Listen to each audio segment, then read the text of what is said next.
Everybody wants to hear from me, like, what is going on? Oh my gosh, I finally have like this much time because like the last couple of weeks have been insane, and I wrote several things down that I've been meaning to YouTube about. So the whole, let's see, I don't know, it's gonna have some title that's gonna catch the eye, but I am gonna talk about some things I'm quitting. So let's just go down the list. Yeah, all right. So first off, I wanted to talk about why I forget my competition names a lot.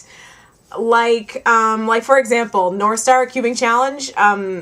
I thought it was like North Star Speed Cubing Challenge. So in my email, so in my cube communities at Gmail email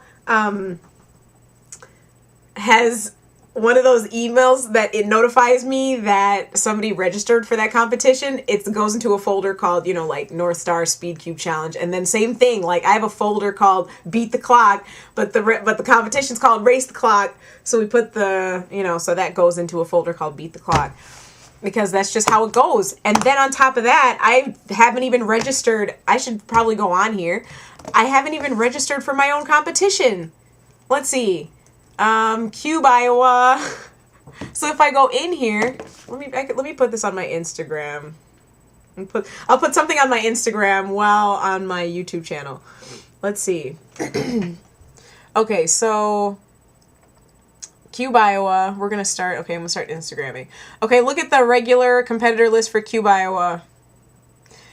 Someone's missing. Me.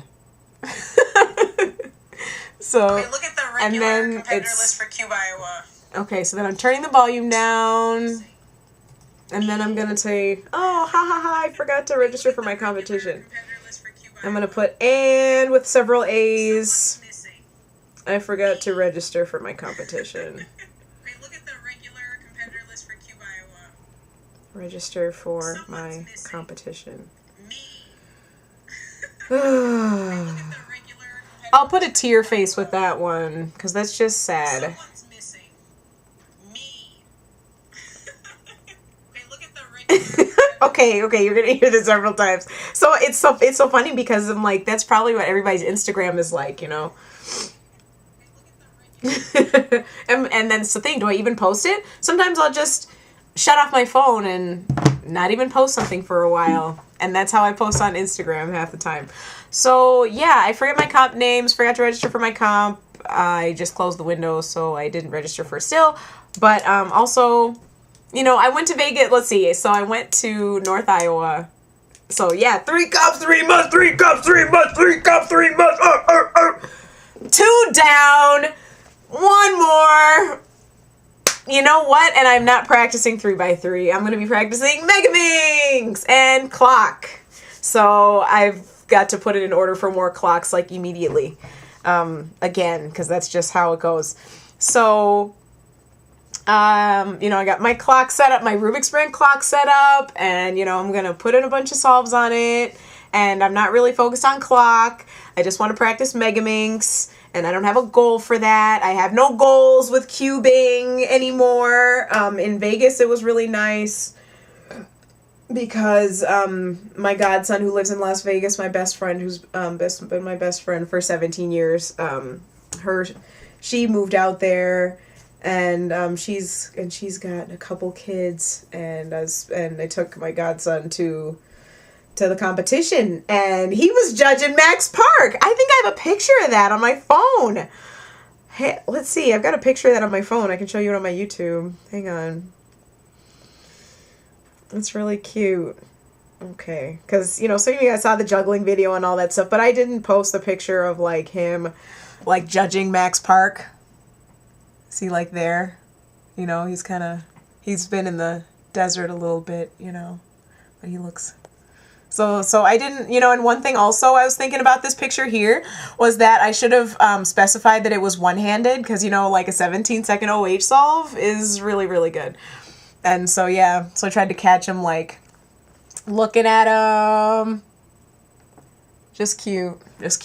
So now he's all interested, like, oh, these little bitty kids are stepping up to the plate. This little bitty boy, he must have been like 4 doing pyraminx. All eyes on him, like all cameras on Max Park, and then the NAR 5 and all that stuff. But I got my, I'm finally sub 3 and 5x5. Woo! Sub 3 and 5x5. Woo! So I am there. Like 5x5 is a lot more fun than other events. So like on the plane, I was just sitting there. I happened to get the first seat. So this trip, you saw it on my Instagram feed. That car, it was so funny because the attendant that took me to get the Infiniti Q70 was like, so basically, oh my gosh, like my best friend, she was like, oh, fly Spirit. She flies Spirit. I might not fly Spirit next time, but I might, because I'll tell you about the return flight. The flight there was very challenging. At one point, they were like, is anybody a doctor? Like, announcing it over the thing, and everybody's looking around, like, what's going on? Yes, it was going down like that. Like, who's traveling with Samuel so-and-so? Like, what? And then this lady gets up and walks back there, and anyway, and then these other people, and then this mom-daughter combo that was like right in front of the seat in front of us. So it's like, it feels like a bus, it's 3 on each side of a small aircraft. And there was a couple sitting next to me, so me and they weren't bothersome. And then there was the mother-daughter in front of them, and she'd apparently spilled some fruit and granola, and she was just, and the mom was just like having this strange reaction to it and wouldn't, like try to handle it more. And she's like, oh, I bet everyone's looking at me. Yeah, everyone's looking at you. So I'm like, why didn't I fly Delta or American or anything else? And it's like, thanks, best friend. Thanks for booking my flight for me, because I am willing to pay for convenience and peace. That's why I get them nice cars. To North Iowa, I drove a 2017 Jaguar to, let's see, some of these other ones had nice cars too, but, the Cadillac. I drove a Cadillac up here. I drove one of the new Lincolns up here in one of the winter comps, Mega Minnesota. Ooh, that was dangerous. That snow was intense. And so anyway, and then to Fargo, I drove a minivan. And so all the cars have been really, really fun to drive.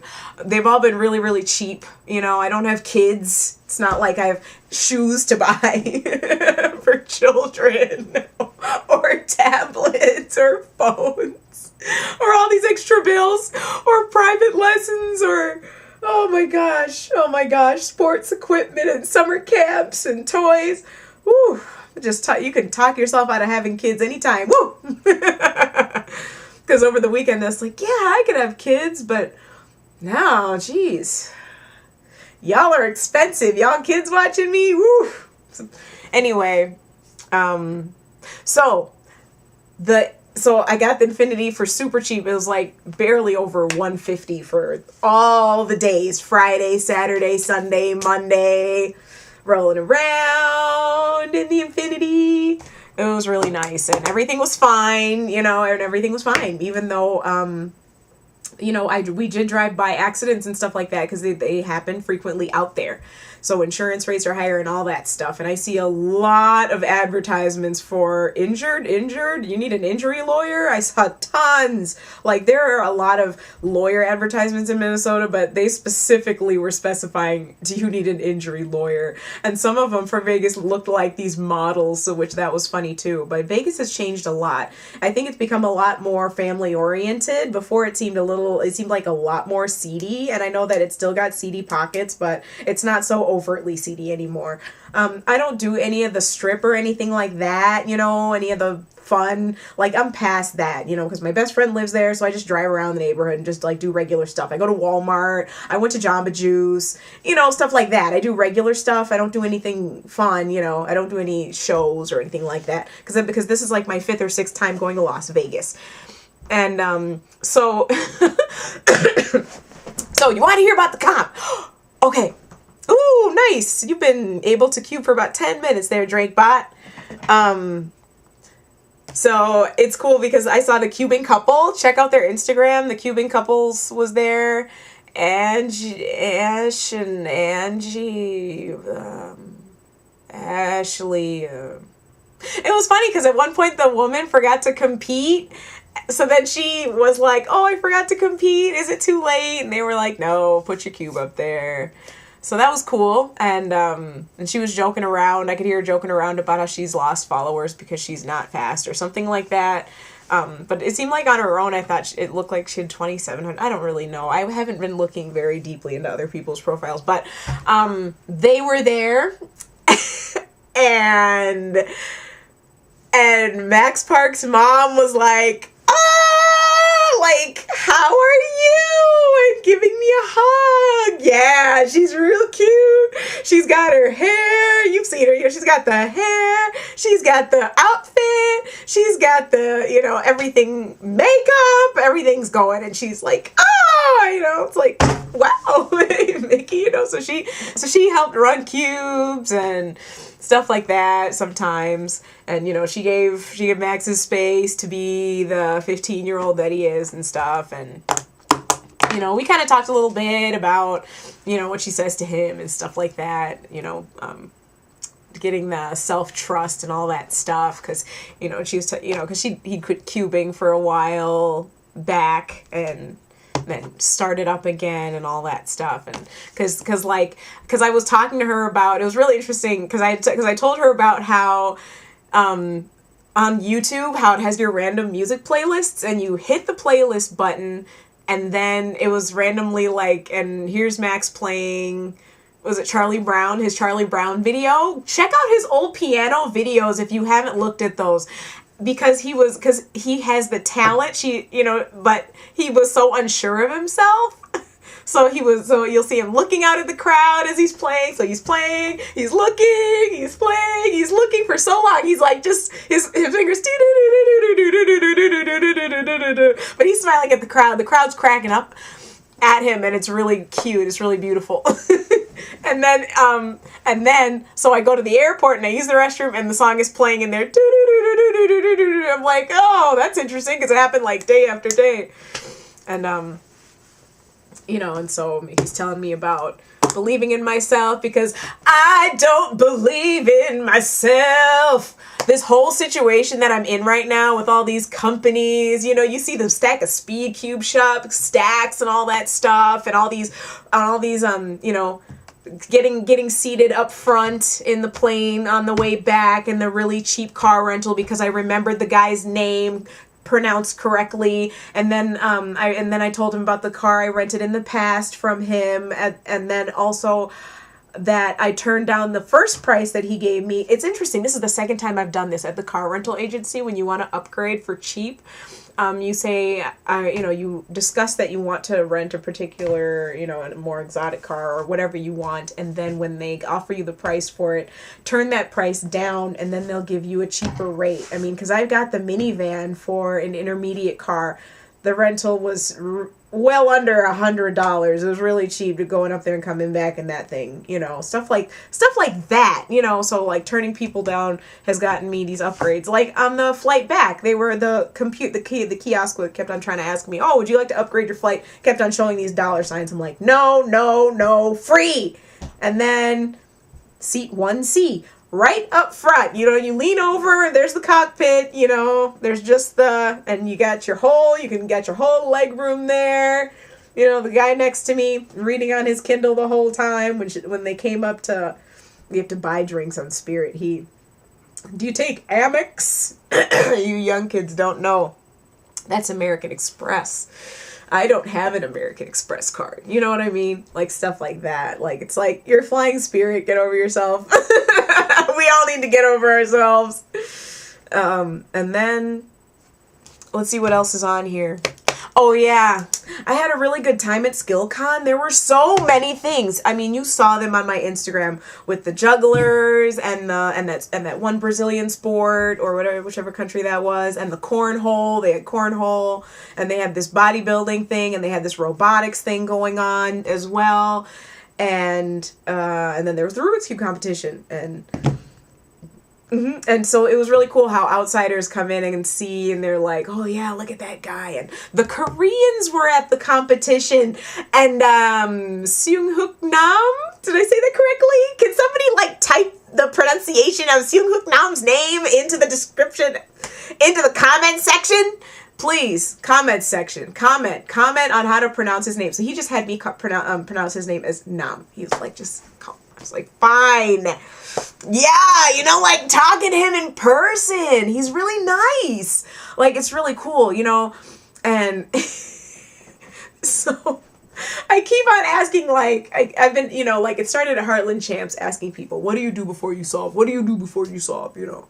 And it's continuing now, and it's kind of turning into conversations now, like, going in. I hate how cubing, like, it is so overt as to how it is to exist and to grow in a realm. Like, cubing literally turns that into a tangible form. Oh my gosh, that reminds me. I was listening to this girl talk, and she was saying the craziest thing. She was saying stuff like telephone, we're telepathic. We can send instant messages. Like, technology is us, is, you know, like, you know what I mean? Like, it was just so weird. Like, everything around us comes, what am I trying to say? I can't say it right, because it's like 24 hours later, but it's essentially saying that we are the ultimate technology and stuff like that. And so like this, and so like things like our phones or whatever are like nothing, because we run on so much less electricity but do so much more and are capable of so much more. Things like that. I don't know. She was saying some, I don't know. I should just go watch it again, because I was like, wow, she's tripping me out. So what I was saying back to the cube is that the cube is us and we are the cube, you know? It just, so whatever I was talking about, Jedrick was at the competition. That was cool, but it made me so mad. Like, Jedrick was my judge for all of my 3x3 solves, and it's like, I'm trying to get away from Minnesota so I can get my sub 20 average. I don't want to know the people. Like, it's Jedrick. I always have terrible solves with him. Because you know what? You know why? Because it started with one-handed. And when I was just doing one-handed because I could do one-handed because I just felt like doing it. And then when I got to the end of the solve with him judging, he was like, like, finally, you're finished. And it's 52-second one-handed solve, and it's like, shut up, Jedrick. I'm finally just, you know what? Shut up, Jedrick. That's what I'm gonna tell you at competitions. If you say any solves, I'm just gonna like, shut up, Jedrick. Oh, because we've known each other since the beginning. He's known me since I started competing. Because I asked him to vend at my very first competition. I just went over to him and I said, would you vend in Omaha? And he was like, yes. So he's got family out there. And I was telling this one family, because I was meeting with this one family about their kid who, and their family's Filipino. And so I was telling him about that one kid, that Leo kid that's real fast. And then I told him about Jedrick. So interesting. I know these, they're, is able to connect with them culturally a little bit, something that those particular color teachers wouldn't really be able to do. These color teachers. Oh, several of them. So I'm going to quit practicing 3x3 like as a specific event. I'm just going to, like I've already said, practice that. So I'm kind of giving up on that, and that's kind of what I'm giving up on. My crazy, insane week last week. How dare my school pit me out Can't believe I said that. No, they didn't. However, I had to go all over the school, so I dragged the kids with me, and they were all cubing in front of the kids. And it's so interesting because the kids were saying, you're doing this because the kids don't believe in themselves, aren't you? And I said, how do you even know about stuff like that? And they were like, because it's true. So hopefully it worked. Anyway, Walter's here. 20-minute video. I think I explained everything that's going on. So you guys know about Speedcube Shop. You know about all my equipment. I need to fill out that grant and get some more equipment because I have a little bit of time now. My practice schedule. F3x3. It's just going to be for fun. Even if I might not even compete in it anymore. Bye!